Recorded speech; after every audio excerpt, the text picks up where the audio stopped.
Hi, this is Brent with another episode of Mix and Matchbox. I am joined today by Charlie Grinnell. He's the co-CEO at RightMetric. Charlie, how are you doing? I'm doing well. Thanks very much for having me. It's great to be here. Absolutely. Thank you so much for being on the podcast, and definitely looking forward to jumping into the questions here.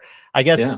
the first one, I always kind of start in a place of really how'd you kind of get here? So your career has taken you through, lots of fast-paced environments, I'm sure, culture-driven worlds like, Red Bull, Aritzia, and Arc'teryx, to co-founding basically the company that you're with now, which is RightMetric. So essentially shifting from being inside some of these iconic brands to helping leaders, understand what's happening outside of their walls. So on a personal level, what was the moment or experience that made you realize that marketers needed a completely different lens, or one built on signals and curiosity rather than ones that are just dashboards and instincts? Yeah. Really good question. I think that, every marketer I talk to, and I don't know if you feel this way, but every marketer I talk to, you ask how they got into marketing. And it's definitely not, I went to business school, I got my marketing degree, and then I got right into it. It's always some sort of like weird, meandering kind of like road. I am very similar to that, where I took a weird meandering road. I actually got my start in marketing through video production. So I started on the creative side of the house. And really what it was I grew up in a town in Canada where I was spending a lot of time outside skiing and mountain biking, and friends were skateboarding and BMXing and that sort of thing. And pretty quickly I realized that I wasn't going to become a professional athlete in one of those sports. And so I became that friend in the friend group who picked up the camera and started filming things. And as I was starting to film things, some of my friends started to become professional athletes. And so they started to go, "Hey, Charlie, could you come and film this thing with me? And then I need to give it to one of my sponsors." And so that was like my first kind of interface with marketing, was filming athletes. And that kind of just snowballed into me working at some of these brands like Red Bull and Aritzia and Arc'teryx. And so, yeah, my first kind of like foray into marketing was on the creative side of the house. I think the kind of like big aha moment I had was I was working in-house at Arc'teryx on the brand marketing team as a video editor. And I had just spent 2 weeks editing this video. I spent a ton of time. And I remember at the time I gave it to the marketing team and it got like 200 views. And I just remember sitting there being like, okay, like, what did I do wrong here? I spent so much time and effort shooting this thing, cutting it up, editing it, like doing all these things for it to basically like go get released and die. And so that was kind of the first foray for me where I was like, wait a second, there's got to be a better way. And so that's actually what led me to getting into digital marketing specifically, because I was just obsessed with how people consume information. And at the time, this is 2011, 2012, social was just starting to go like this. And video was kind of starting to take over the internet. And yeah, so I dove into working in-house at Red Bull, and I worked on their social team and digital team, digital in Canada, then the global social team in Austria. And yeah, I kind of got a crash course on what marketing like a media company is like and how attention works. And then I ended up back in Vancouver. I was working as head of social at Aritzia, which, for those of you listening who don't know what Aritzia is, it's a women's fashion company, kind of like Zara. And so for those of you who can't see me, I am a bald bearded guy. So that's kind of funny that I led social at a women's fashion company. But when I was at Aritzia and working across all these big brands, I kind of kept seeing this big same issue. We had dashboards to track things, but we were still sitting there collectively as a group with all these blind spots. Like, we were surrounded in data. We had access to kind of everything, but we still were like, what should we do? And so what I realized in kind of working through things, when I looked back at our previous kind of like biggest hits, it always came from something that we had noticed in the wild.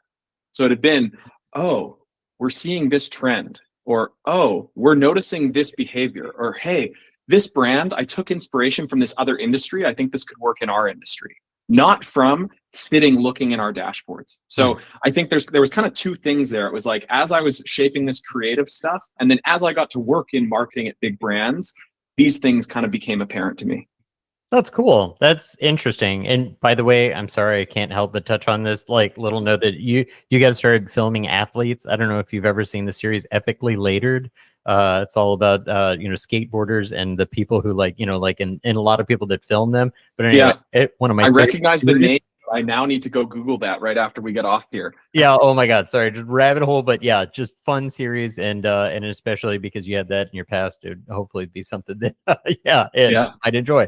But yeah, that's great, and it's cool that you're noticing that all of these sort of little details about what to look at, and I think there's probably no pun intended is directly what you mean. The right metric is you yeah. want to be looking at the right things, not just this preponderance of data that gets loaded on us every single day, but it's like what are the things that I should be paying attention to as opposed to everything else. So Totally. And I mean, I think what I would add to that is just, in marketing, we have done such a great job of building tools to count things to the point where we're waterboarding ourselves. And there's just so many different metrics for us to choose, right? And so I think that like what separates good from great is actually like how can you weed a lot of that stuff out and reduce and get really, really specific about what are you looking at and why are you looking at it, and how does that thing that you're looking at map to the business and where you're trying to go. absolutely. Well, cool. Well, essentially, we deal with a lot of banks, credit union, financial institutions, and trust is really everything in that arena. And once it erodes, the cost of repair, it goes through the roof. So, how can, maybe banks or financial institutions, use these, external audience signals, Reddit threads, TikTok rants, niche forums to spot those sentiment trends before they become full-blown trust issues? Like, how can they use? Yeah. So accidentally, our company fell into doing a lot of work in banking as well. So it's funny because I've never worked in banking. My co-founder never worked in banking. However, that's become one of our industries that we spend a lot of time in now. To your comment about trust, you're bang on. And I think that what's fascinating is you just called it out. There's a lot of trust being built on Reddit, TikTok, forums, Facebook groups, etc. Yet, when I talk to people who work at banks, there's not really any infrastructure in place to monitor that stuff. That to me is just like a disconnect. I'm kind of like, fish where the fish are, right? Like if we take a Warren Buffett or Charlie Munger quote, fish where the fish are, that is something that we should be monitoring as marketers, right? And so this is something that I advise everybody to do if you're working either at a bank, but this is across any industry. But let's use banking as an example. Okay, there's a whole bunch of Reddit subreddits and different forums and Facebook groups about financial education, retire early, like all of these different things. There's tons of these things. Cool. Spend some time, join all of those groups, and literally install a screenshot software on your computer and scroll through all of them, taking these big, long screenshots, and then take those screenshots and upload them into ChatGPT and say, what are some of the questions or frustrations or et cetera, blah, blah, blah, blah, and what can I create content about? And it will summarize and spit things out and literally just start creating content that answers that stuff. Right there, that is such low-hanging fruit. And why it's so valuable is that signal is when people go deep on something on Reddit, like Reddit is called the front page of the internet for a reason. Like there's a high level of trust there, right? That's why it's really hard for brands to show up there. But for brands, what a valuable place to be able to mine and get a really good understanding of how people feel in a way that isn't, hey, you're asking a random person on the street or doing a focus group. Because if they're going to take the time to type something out and go back and forth and have a conversation in a community setting, chances are it's real and they're not lying. Whereas if you go survey them or like try and ask them follow up in a focus group, guess what they're going to do? They're going to lie to you, right? Whether they're incentivized or not, they're going to lie to you. So this signal of people talking on the internet is super, super valuable. And so I think what's fascinating though, is now we have tools at our disposal like ChatGPT or insert whatever LLM you're using. Literally just take some screenshots and build a prompt and say, I work in marketing at XYZ Bank. I'm trying to create content for this audience. Here are some screenshots with a conversations that they're happening. What are some topics that I could create content about? You'll be blown away. It takes 20 minutes, right? You'll be blown away. And that is going to be more accurate than anything else you're going to do. Yeah, that's really cool. And it makes me think of people that are using like, the net promoter score, as like, something to gauge like who actually, who's a great advocate of ours. But, by what you're saying is like, there's things that are much more transparently available, like, the sentiment wise that you can leverage, reap the benefit from, turn into actionable, information that you put out there that's, more interesting, engaging, important, effective than, some of the other, junk that you could be doing with your day. Absolutely. Absolutely. And again, this goes back to ruthless focus, right? So like we as marketers, there's no shortage of things that come across our desk and different priorities competing for our attention. But if we only have so much time and attention and resource to put towards something, let's try to anchor it in reality. Number one. And then number two, what we're doing is we're kind of triaging and organizing these signals to go, hey, like, what's a lightweight way that I can do something? This is a very lightweight way that you can get a really solid pulse on what's actually happening and what the person that you're trying to reach at the end of the day, what they ultimately care about. Yeah, absolutely. Cool. Well, I must say that this is somewhere, I guess this quote has been captured, by you somewhere along your path, but you said that sometimes a competitor's bad creative still beats a brand's good creative. Is that fair to attribute?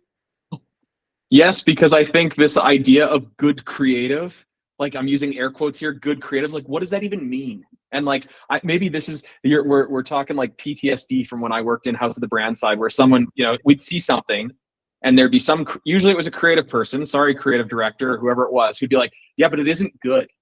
And I'd be like, what? According to what? According to you and your ego? Like, what are we talking about? Right. And so I think what's really interesting from a measurement perspective, we have this framework that we encourage everybody to use. It's called MMA, not UFC like fighting stuff, but MMA, monitor, measure, adapt. So when we think about marketing more broadly, most marketers have a swipe file, which is just things that they keep for inspiration, right? Like we're bookmarking stuff and saving stuff for inspiration. Cool. Most marketers monitor. That's great. You should follow your competitors. You should follow people or creators or brands that inspire you. Do that. Now, this is the next thing where most people don't do is they don't measure. So I might take a post and go, hey, Brent, check this out. Look at this. This is awesome. The punchline, though, is it awesome or did I just like it? What if that was their lowest performing post of the year? What if that was their lowest performing email from an open rate perspective or a traffic perspective? Yet here I am being like, this is awesome. Yeah. Right. So I think what we're so lucky as marketers is we can actually measure that stuff. We can benchmark and see, did that post overperform or underperform that brand's last 12 months? Did that email actually drive traffic to this page? Yes or no? Did we see a spike in traffic? Right?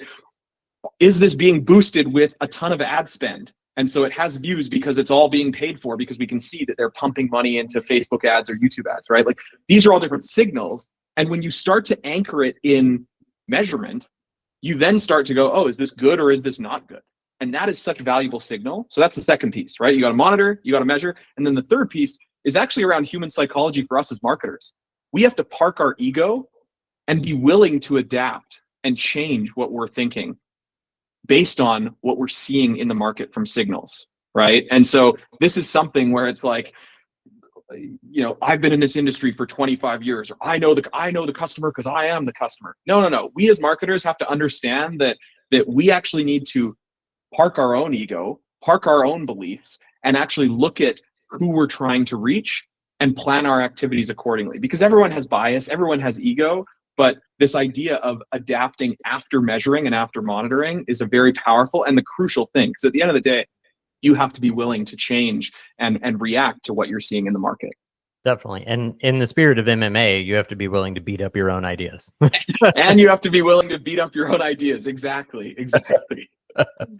Well, that's great. Well, I guess in financial services, products often look interchangeable. This is the, real unfortunate challenge is that, in an undifferentiated marketplace, there's a lot of things that can just seem like, who does this apply to? What brand is that? But, how can signals across content, culture, platforms, really surface the white space opportunities for banks that, maybe feel stuck in a sea of sameness? It's hard not to be like, oh, we differentiate on service, but how can they find those gaps to really play in? Yeah, I don't know about you, but from my perspective, the word white space, if it was used in a drinking game, I'd be in the ER with alcohol poisoning.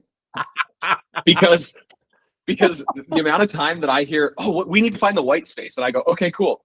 What white space are we talking about?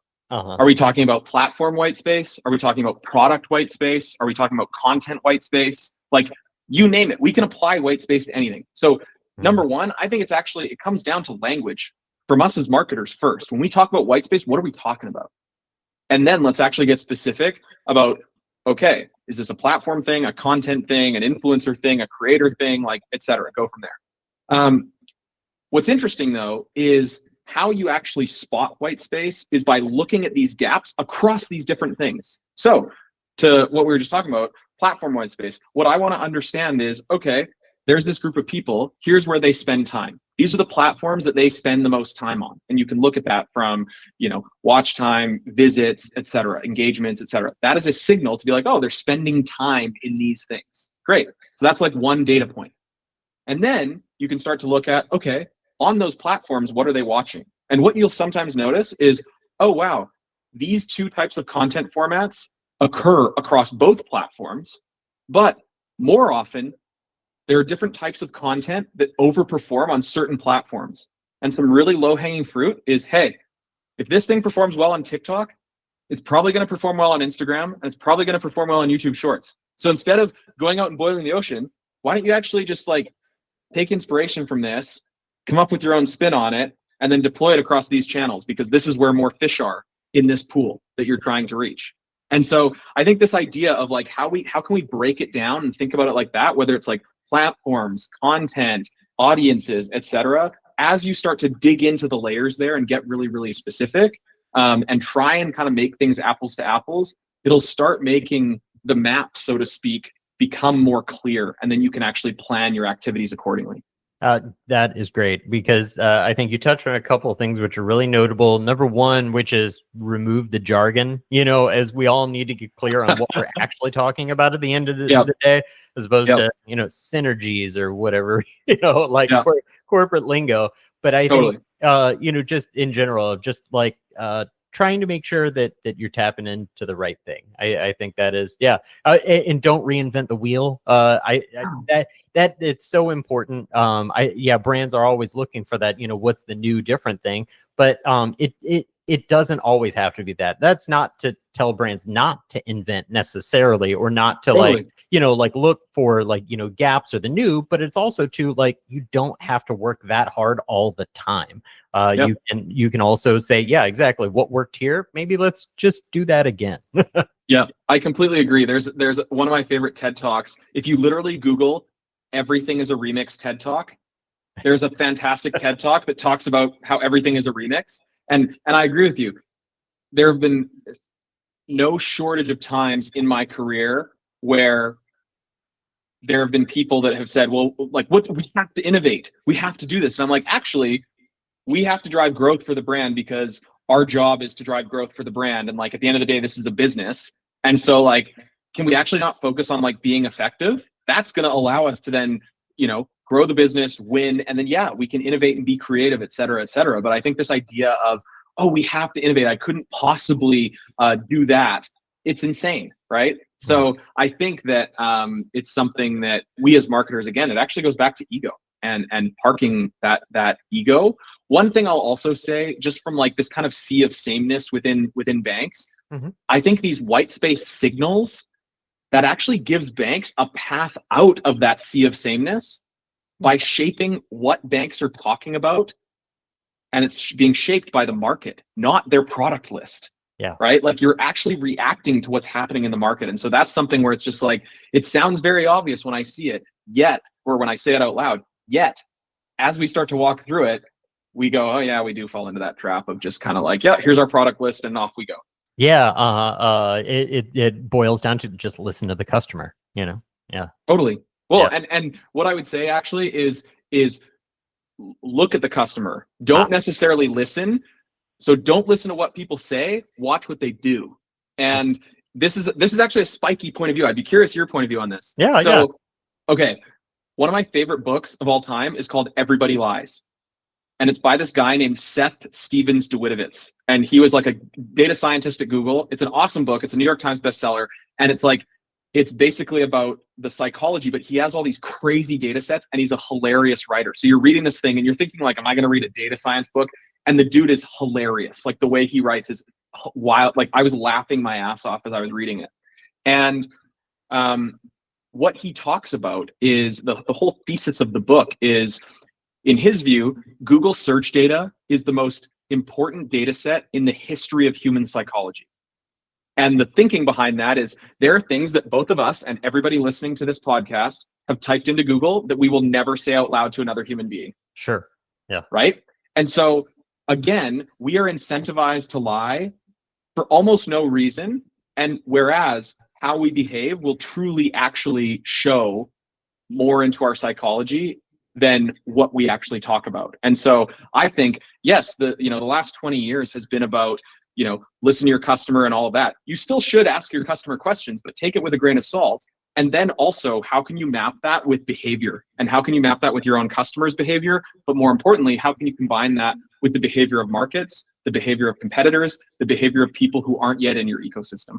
Yeah, definitely. I mean, it's kind of, I find it somewhat analogous to the idea of just like, people may say one thing, but their body language may show another. So like, oh yes, yeah, bingo. That I was like, I wonder if like, there's a merging of those two theories, because like definitely how they act, I completely agree. It's like, that's really going to be the truth of them, that person. But it just like in a conversation, it was like, they may say one thing, but if they twitch or move or, do something during that conversation, you're like, all right, they're not exactly telling, the entire. Totally. Yeah. Totally. Yeah. Yeah. Well, this is interesting. I'd love to talk a little bit about AI as it's just, oh my God, it's pervasive. And how are we gonna, not talk about that? But marketing teams in, whether it be banks, financial institutions, there's a lot of fear, I think, of AI right now that exists because of, compliance risk, not, creativity. But, how do you think that, banks could maybe, navigate this AI frenemy tension, using AI for smarter decision making without tripping on basically, those regulatory issues? Yeah. So I think a few things, and this is applicable to banking, but also other industries as well. I think we actually need to use AI to become more productive versions of ourselves first. Now, typically, what I think that means is it needs to go more upstream in the marketing process. So when AI kind of first came along in marketing, everyone was like, oh, copywriters are going to be out of a job, or, oh, now we can create AI videos, or we can create AI photos or graphics or whatever. And that's fine. But I actually think that we can use AI more upstream in the process to help with research and analysis and strategy and use it as a strategic sparring partner. So these are all things that don't actually get you into the issue of compliance, yes or no, because you're not necessarily, it's not acting on behalf of you. But if I'm sitting there going, hey, I'm trying to understand this group of people, how can I go out and, like the example I gave earlier, take a bunch of screenshots and use that to kind of like help me summarize information? That's really, really helpful. So that would be number one, is like, how can we use it more upstream? Number two is, how do we use it as that strategic sparring partner? So this is something that I spend a lot of time using various different AI models to actually poke holes in my argument, right? Like, so what you said earlier, where it's like, how are we beating up our ideas or whatever? Oftentimes, I love to walk. And so what I do is I go out for a walk and I actually voice memo into my phone, like voice to text, or I'll use ChatGPT's voice mode. and I'll go and I'll have a conversation with it. I'll put AirPods in. And so people probably, when they see me walking, they think I'm talking to someone on the phone. Well, no, I'm talking to AI, which is, different talk show. It's amazing that I'm married. And so, as I'm talking though, I go, hey, here's all the context. Here's what I'm thinking about, blah, blah, blah. And then I go, what am I missing? And also, why is this the dumbest idea? Why would this not work? And I get it to try and beat up my ideas. And so right there, what I've just described, anybody in financial services can do that. And we're not running into compliance issues. Mm-hmm. It's just like a sparring partner. But right there, that will actually make you more valuable as a marketer, because now it's giving you context and nuance and helping you refine your palate and your taste while you're still in control of it. So I think that, when we've thought about, the AI is just going to come, it's going to write all of our posts, it's going to do all of our copy, and we have to be careful about compliance, Cool. How can AI actually help us do what we do best as humans, which is have taste, context, nuance, stress test things, etc.? I love that. You're starting, levels back so that you're not thinking necessarily just about the end product, but really about the idea itself. And I feel like that's a super great way to think about it. That it was like, AI doesn't just have to be your, quote unquote, completion engine. It can work in so many different ways. I think that's a great idea of like, and speaking of, I'm sorry to use the word again, but white space. If you were looking, I'll drink to that. There we go. If you were going to be looking for that, a great way to find it would be beating up your own idea. If somebody can, quote unquote, play devil's advocate with the, things you're bringing to the table, that can hopefully maybe reveal those spots that you missed. So absolutely. But I think that is something where previously, pre-AI, we wouldn't have time to do this. It would just take too long. And you know what we would do? We'd do what we've done for the last 15 years. We'd skip over it. Yeah. Right. So it's like now it's not as heavy of a lift, so we can do it, which actually raises the quality and hopefully effectiveness of everything. Absolutely. Well, grounding it now in not an AI realm, back into kind of like the culture conversation. I think, certainly financial institutions and actually a lot of businesses, they operate on sometimes long cycles, and culture operates on very quick ones. There can be sentiment changes, hourly, easily daily.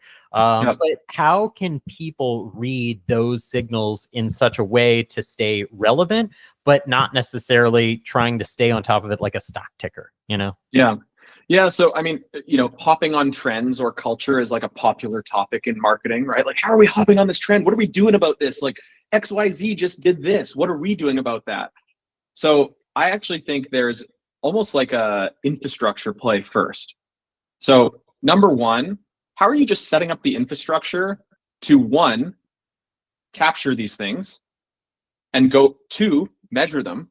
So is it actually trending? Yes or no? Right? And that's something where, is this actually something that we deem is trending? And if so, what are we basing that on? And there are numbers there that you can actually, use to do that, right? And then from there, once you've identified something that is trending, it has met a threshold for trending, then you need to stop and go, does it actually make sense for us to touch this or not? Mm-hmm. And you know what? The vast majority of the time, probably doesn't make sense. Because your cute little idea that you think is funny hopping on a trend, the entire audience probably thinks is super cringe. Yeah. And so, just because you can doesn't mean you should. So I think you should have that kind of framework set up where it's how can we track things? How can we measure them? How can we evaluate whether we should do them or not? And part of that evaluation of whether we should do that or not is operationally, can we actually execute against this? Mm-hmm. Right? And so I think just that approach, even just setting up that infrastructure, can be so valuable, because I agree with the sentiment that jumping on trends or newsjacking, et cetera, can be a valuable part of marketing strategy, but there's a whole bunch of things that have to go right. Mm-hmm. And so I think in order to give your brand the best opportunity for those things to go right, you actually need to solve that underlying infrastructure first. And then that allows you to evaluate the pitches coming down the pipe so that you can be are we going to swing the bat or not? Yeah. Right? To use a baseball analogy. So I think it's so funny, right? Oftentimes the reacting to trends and stuff, Like some brands, and anytime you point to a brand where it's like, wow, look at what they jumped on there. It's like, yeah, but you didn't see the underlying infrastructure there of like, they had the creative team standing by. They actually had an extra headcount sitting there and they planned for this so that they could react quickly. This is something that we did a ton of when I worked at Red Bull. Oftentimes, we would park parts of our marketing budget. We would hide some of our marketing budget from our finance team into projects that we knew were never going to happen. And then things would come up during the year and we could move fast and react because we had resources to do so. And so again, it actually comes from like setting yourselves up to be able to capitalize on things, whether that's reserve budget, reserve headcount, like whatever the thing is. But I think that trends can be a very valuable piece of a marketing strategy, but it actually starts with infrastructure. Yeah, that's great. Planning for reacting, and not just reacting, but reacting appropriately. Totally. Yeah. Totally. Yeah, that's great. Well, all right. And this is interesting, especially as like, we're talking about, like reactions. Sometimes like as marketers are creating content, they're trying to build trust. They're trying to build content that's going to convert and bring people into the funnel. What have you learned, I guess, about creating high conversion content? And I know even that word, yet another one where somebody throws conversion, white space, just all the terms that may make you cringe here. But like how do you look at high conversion content in categories where maybe skepticism is high and attention is low? Yeah. So as a blanket statement, in low trust categories, people respond to content that answers real questions that they have, not the ones that brands wish they had, right? And so I think, okay, when I say real questions, what do I mean by that? The best performing content usually actually mirrors behavior. It mirrors language. It mirrors tone. It mirrors how it's responded to, right? And so like these little things matter. So, okay, let's say there's a question on Reddit or on LinkedIn, and people are writing this like longer spaced out like broetry type content, right? Where every sentence is its own paragraph, right? Well, if you as a brand respond back with super corporate jargony in like complete sentences with whatever, and then you sign it off with the customer services person's name from the brand, that's a great way to not build trust. Yeah. That's a great way to have people like kind of eye roll and be like, okay, right? And so this is why it's so important to do what I said earlier, where it's like, go mine those comments, go mine those conversations, go mine those reviews, and understand the language, right? So that might be another thing as part of your prompt. Go screenshot these Reddit threads, right? And be like, what are the words that they use to describe this challenge or pain or fear? What is the deeper emotion behind these posts? Right? These are things. And then think about that as you're outputting your content. Now, I know we're talking about banking, so I can hear the compliance team in the background being like, we can't say that, right? But can you actually use that as input to try and push the envelope a little bit so that you can still be compliant, but also speak the language that the people speak that you are trying to actually reach? Absolutely. Oh, wow. Well, the first part is so salient on just, especially the response thing. I have to say that it just makes me think of somebody showing up at a dive bar in a really nice 3-piece suit, and you're just like, read the room. Yeah, exactly. But you're right in testing or figuring out how, because, obviously compliance is, somewhat rigid, but, where can you push those thresholds or just not seem so disconnected from the people that you're actually trying to connect with. Yeah, totally. And an example I can give of this is Chime. If you go to Chime's social account, I was speaking at a financial services conference this past summer, and we did this huge teardown of Chime and what they did, and it was so funny because some of the people in the crowd were taking photos. And someone, when they asked a question at the end, they said, I was just taking a photo of Chime's feed, and it's shocking to me what's on their feed because I don't think our compliance team would ever go for that. And I'm like, well, what do you mean? They're under the same regulations as you are, and they've put it out there. So like, is that not a good case for what can we do to push here to be more relevant while being compliant? Yeah. So it's a really interesting topic. And again, I'm not saying go break the law and go get yourself in trouble. I'm saying, can we be marketers and be creative and push the envelope where we can still actually make everything fit inside the box that we need to fit it into, but give ourselves the best chance at building trust with that group of people that we're trying to reach? Awesome. Well, what a perfect segue, because not breaking the law leads right into, you joked that, maybe the best marketers are basically ethical stalkers. Yeah. What does ethical audience investigation really look like, especially maybe in the financial services marketplace, or just in general, where, you're trying to play that balance between being insightful and being creepy. Yeah. I think what's really interesting is if we actually take a step back before we go into like the marketing conversation with banks, if we think about the most valuable companies in the world, what do they all have in common? Personalization. Amazon, Apple, Facebook, Google, OpenAI, like think about the level of detail of information that they have about you, about me, about others, right? So like this actually isn't anything new. For the last 15 years, like the most valuable companies in the history of the world have built these engines on deeply understanding their customers and creating these flywheels. So when I think about like ethical kind of like stalking, yeah, you're right. The best marketers in the world are really great at deeply understanding the people they want to try and reach. Whether we want to admit that or not, they are. So that's number one. I think number two is the conversation around privacy. We've seen these different things trend at point in time, like hashtag delete Facebook or, whatever. And I think what's really fascinating to me, there was someone that I'm friends with on Facebook that when hashtag delete Facebook and the whole privacy conversation was going on, was like, wrote out one of those big copy paste posts where you're like, this doesn't actually release anybody from anything. This big like legal jargon. It's like, to whoever's reading this, blah, blah, blah. They posted one of those and they said, this is my last post here. I'm deleting my account. And then at the very bottom was like, if you want to get in touch with me, here's my Instagram handle. And I was like, oh, face palm of the century.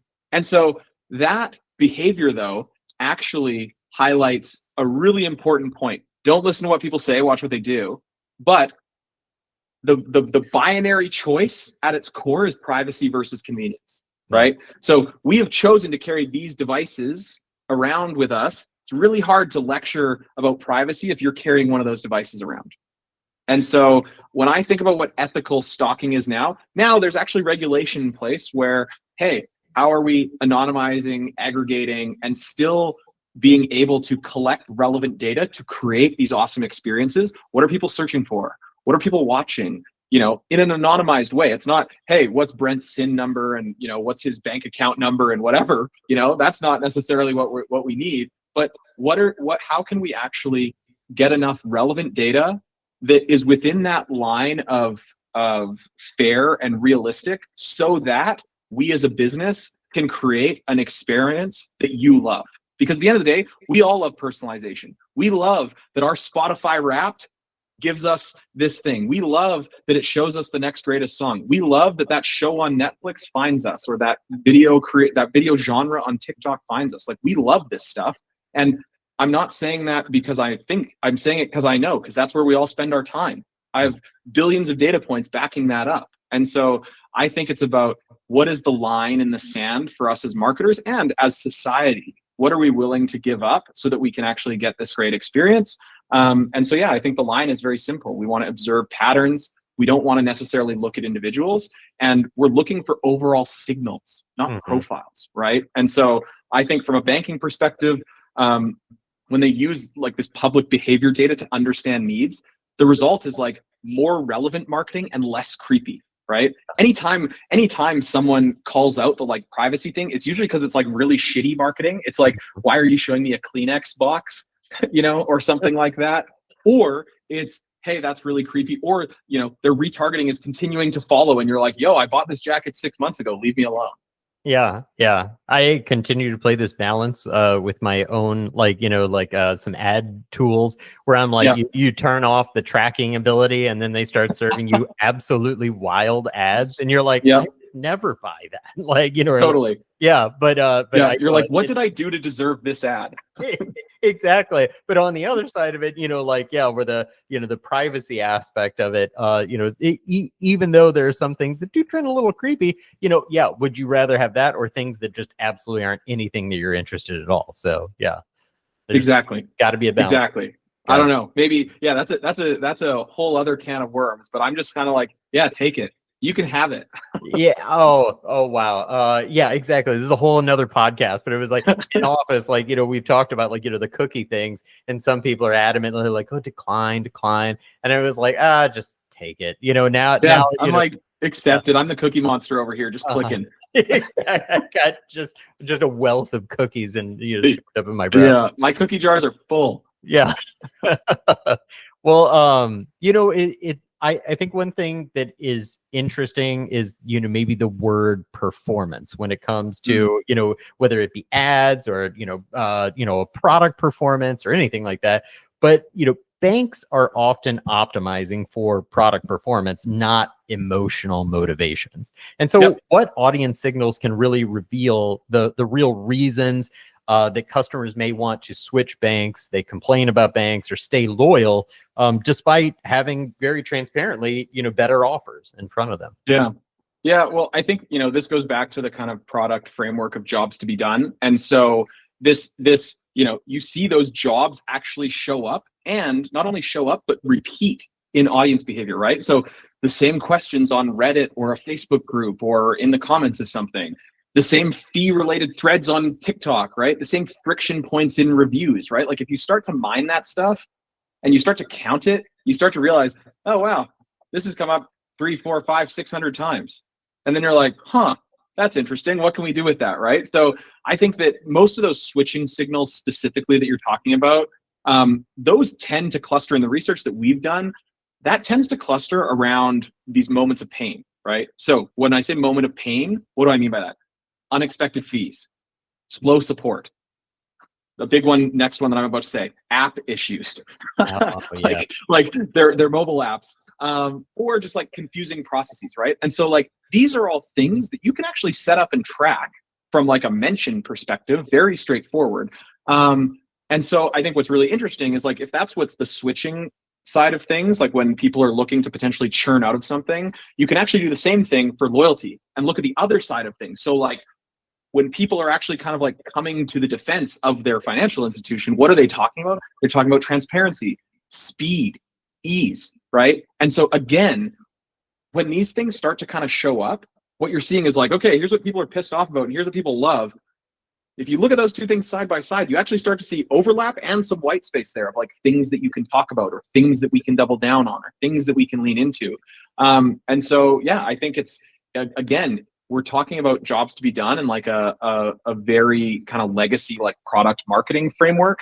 But all of those jobs to be done are hiding in plain sight in all of this like digital exhaust that's coming out from all of us spending all day, every day on these devices. Yeah. Yeah. Oh man.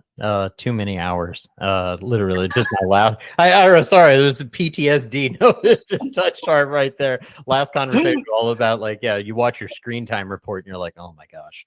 Yeah. That's actually a really good party thing. Is two things. Go up and get someone to show you their screen time. That'll tell you a lot about them. And I would argue that the bottom 4 apps on your dock of your phone is some of the most valuable real estate in the world.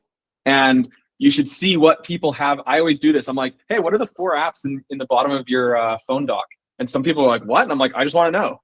And I'm like, when my wife and I started dating, she had the IMDb app on her home screen down low. And I was like, you're psychotic. Yeah. Why do you have the IMDb app there? That is like such valuable real estate. And like, how often are you opening the IMDb app? She's like, I don't know. I just want to know if I'm watching a show or something and like who else that person was in. I'm like, can't you Google? Like you have a separate app there. So anyway, different combo, but I think it's hilarious to like get an understanding of how people behave on their devices. Yeah, that's cool. Those are great icebreaker questions. Icebreaker or like very sensitive. I mean, hey, I know it was just Thanksgiving, but Christmas is coming up.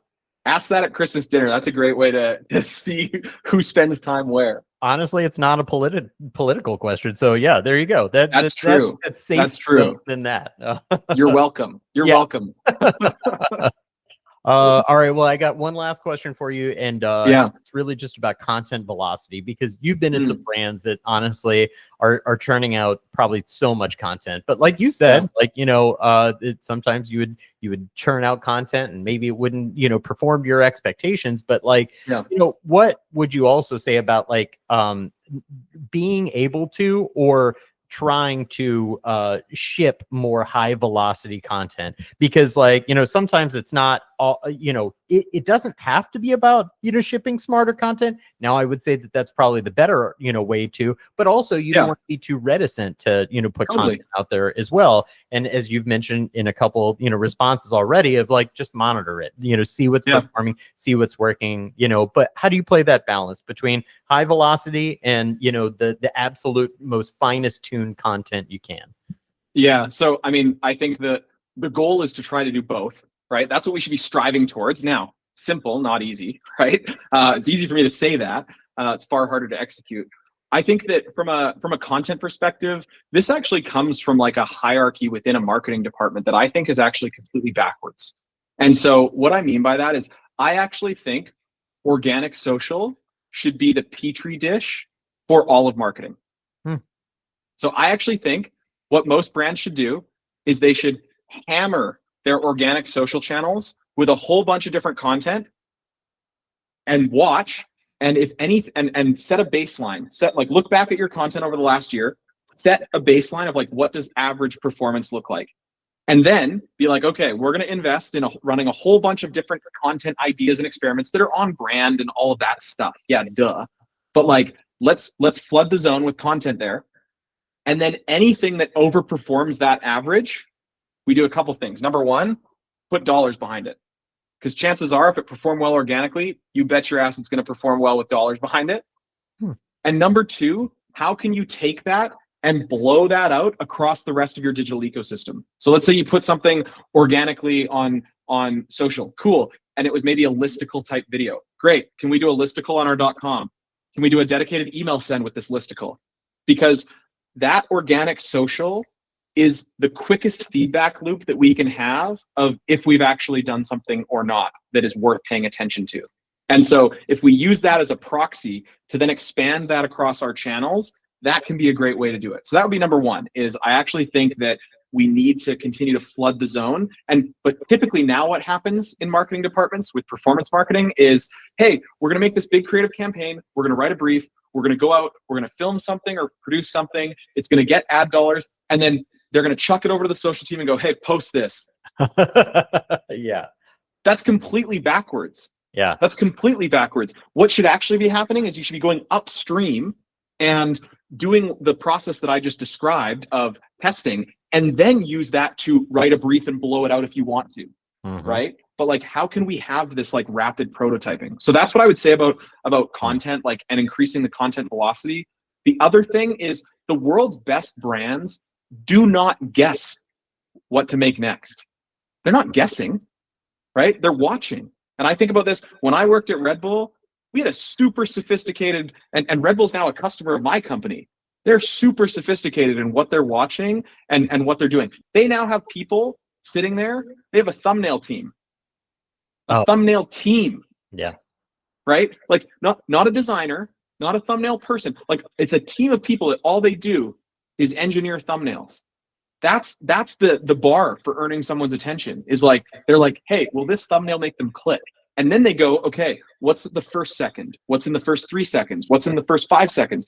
And Red Bull does this, Netflix does this, Ladbot, like, you name it. The biggest brands in the world that generate the most amount of views, they all operate like this. So the punchline here isn't, hey, you need to start doing this, because some brands don't have those types of resources. But it's understanding that that's what you're competing with in terms of attention, right? So I think that what can you do to kind of like fight unfair and like arm the rebels, so to speak?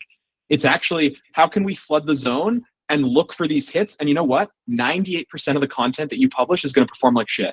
But that's okay, because the 2% that overperforms is probably going to outperform anything else that you were just going to kind of randomly come up with from a brief perspective. Yeah, that's wonderful. It's really the I think you've described a situation which is probably incredibly common where you just said it, somebody lobs the post content over there and it's like, all right, cool, we'll see how that does. And then the metrics come in and they go, all right, great, that's how everything did. All right, let's keep the same cycle going. And there is no feedback loop where you're saying, yeah, do it the other direction, where it's essentially you see those things that perform organically, and that can be a great indication of what would do, well paid and potentially on other channels, as you mentioned, Totally. like another thing of like, hey, well on TikTok, put it on Reels, put it on, So that's cool. I think that's it's hopefully a good piece of advice for how marketers and teams of marketers can think about working together, as opposed to like, just taking the normal process as it goes. Totally. And maybe I'm a little spicy about it because I was that guy sitting in the organic social seat on the receiving end of like, just post this. And I was like, are you for real right now? So if you're listening to this and you've been there where someone lobs over a suicide past you and you're like, really? Yeah. Like, really, we're doing this? So I see you. Yeah. They dying to be seen, and now I see you. They aren't the only one. Well, this is cool. I must say that I've really enjoyed this conversation. You have a whole bunch of great advice. Anything you'd like to put out there about RightMetric, for people to get in touch, check it out? Yeah, I think the best way, I'm very active on LinkedIn, so I'm constantly yelling on there about various opinions that may offend people or challenge people's thinking. So the best way to get in touch with me if you have questions is find me on LinkedIn, shoot me a message. For better or for worse, I don't know if this was a good or bad decision. I put my email on LinkedIn too, so you can shoot me an email there. Very dangerous. Otherwise, I really appreciate you having me on. It was so great to chat with you. Absolutely. Charlie, thank you so much for being a part of the podcast, and definitely, this has been a lot of fun. Yeah, can't wait for the next one. All right. Well, have a good one. This has been another episode of Mix and Matchbox. I am your host, Brent Feldman. We'll be back soon with more content. Please like and subscribe. Thanks.